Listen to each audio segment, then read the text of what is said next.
Nosotros somos el equipo PRL conformado por Priscila, Raúl y Leslie. En este video haremos un videocomentario sobre el libro El Cobrador por Fonseca publicado en 1979. Antes de comenzar con el punto importante de este video, tenemos que conocer la información básica sobre este cuento. ¿Quién escribió este cuento? Ya mencionado, fue por Rubén Fonseca en el año 1979. Definiendo algunos conceptos claves para realizar este análisis de este texto literario, primero tenemos que definir el concepto de poder. Según Max Weber, en 1969, en su libro Economía y Sociedad, nos define el poder como un mínimo deseo o voluntad de obediencia hacia algo más, hacia una autoridad o hacia otra persona. Eso significa que desde el momento que alguien genera un sentido de obediencia hacia alguien más, entonces está en una relación de poder. En cuanto a la violencia, Johan Galtung en 1964 nos define la violencia de tres tipos: estructural, cultural y directa. Para propósitos de este video comentario vamos a concentrarnos solamente en la violencia directa, porque es el ejemplo más claro dentro del texto. Entonces, ¿qué es la violencia directa? La violencia directa se divide en tres tipos dependiendo de a qué atenta. Usualmente es a una necesidad. La necesidad de la supervivencia, que sería la muerte directamente, ocasionarle la muerte a alguien más. La necesidad del bienestar, que sería privar de recursos naturales, de comida y de lujos.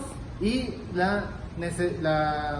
el atentado a la necesidad de libertad, que es secuestrar, amordecer, amenazar y evitar la libertad de expresión. Esta lectura trató del tema de la violencia, que abarca diversas tragedias humanas realizadas por el cobrador, un escritor de poemas que asesina a las personas por el motivo de que le robaron todo lo que no pudo conseguir, contando así sus anécdotas de cómo mataba a las personas de manera explícita. El propósito de esta lectura fue la vida de un asesino y su forma de pensar y cómo toma las acciones al asesinar a las personas. Dentro del texto, el lenguaje del autor presenta una obra que se puede decir de un lenguaje informal y cotidiano. El texto es muy literal en cuanto a los detalles del habla como situaciones.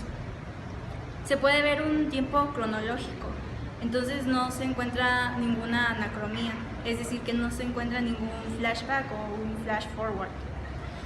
En cuanto al espacio del tiempo, se dice que es en la ciudad de Río de Brasil, abarcando zonas donde vive, en cuanto a la playa, los bares, las calles, etc. Y se siente un ambiente sombrío y lleno de odio. Y finalmente, en cuanto a la época, no especifica el año, pero sí menciona que es entre la época de otoño e invierno por la víspera de Navidad. La historia comienza con un señor que va al dentista debido a un gran dolor de muelas.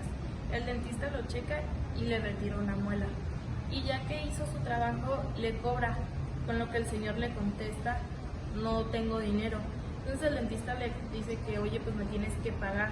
Y es cuando él se enoja tanto que saca una pistola y dice: es que todos me deben todo. Y empieza a matar. Y después de este relato empieza a contar todos los acontecimientos que él hace al asesinar personas.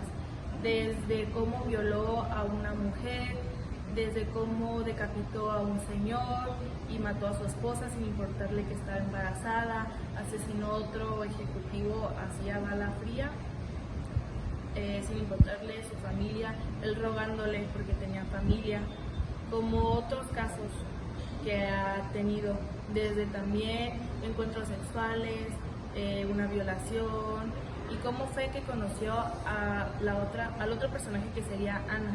A ella la conoció y se enamoraron, y en un momento él le cuenta todo lo que ha hecho en sus asesinatos y ella no lo entiende, pero quiere adentrarse en su mundo, entonces se hacen cómplices y la historia termina en cómo se acerca una gala de Navidad, por lo que va a ir mucha gente con dinero, de nombre.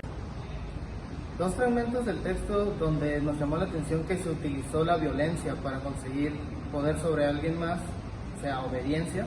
Una es cuando entra al departamento de una muchacha, se hace pasar por un plomero y además la amenaza con una pistola para poder acostarse con ella, en otras palabras la viola.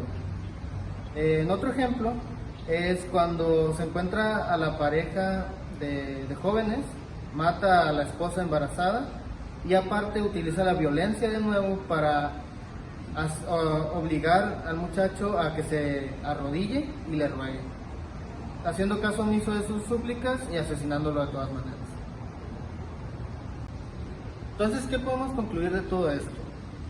Podemos concluir que, basado en los diferentes fragmentos del texto, efectivamente el cuento El Cobrador tiene que ver con los temas de violencia y la violencia para ejercer poder sobre una otra persona.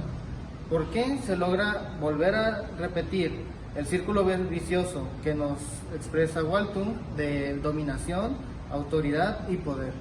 Todo esto solamente aplicando violencia.